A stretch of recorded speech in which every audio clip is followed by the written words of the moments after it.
l'Algérie et le Polisario continuent de répandre des mensonges sur le Sahara marocain.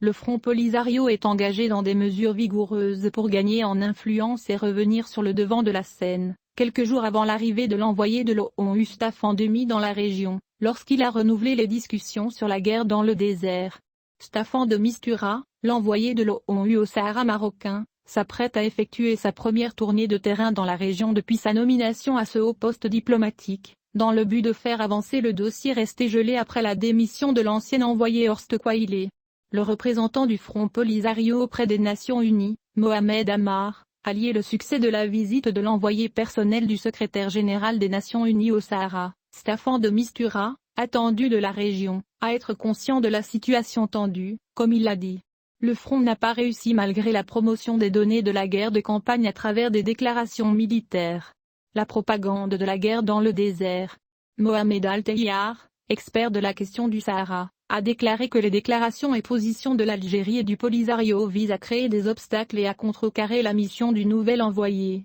Ils n'ont pas réussi à trouver une seule excuse qui pourrait intercéder pour eux ou remettre en cause la réalité de la stabilité et de la sécurité au Sahara marocain. Al-Tayyar a estimé que la tentative du régime militaire algérien et de son outil Polisario d'entraver la mission du nouvel envoyé de l'ONU est vouée à l'échec et à la perte. La question du Sahara marocain est entrée ces dernières années dans un nouveau tournant au niveau international et continental, pour tourner la page du conflit fabriqué, en confirmant la pleine souveraineté du Maroc sur son Sahara. Le responsable a expliqué au journal Express que la situation de crise interne du régime militaire algérien, les divisions qui rongent son corps, son isolement international et l'exposition de ses véritables objectifs, entre autres, le feront acquiescer ainsi que sa création devant le fait accompli et répondre à la mission de l'envoyé de l'ONU. Le pilote a également souligné que l'Algérie et le Polisario n'ont pas réussi à convaincre le monde qu'il y a une guerre au Sahara, et ils ont utilisé toutes les méthodes de tromperie, de fraude et de mensonge,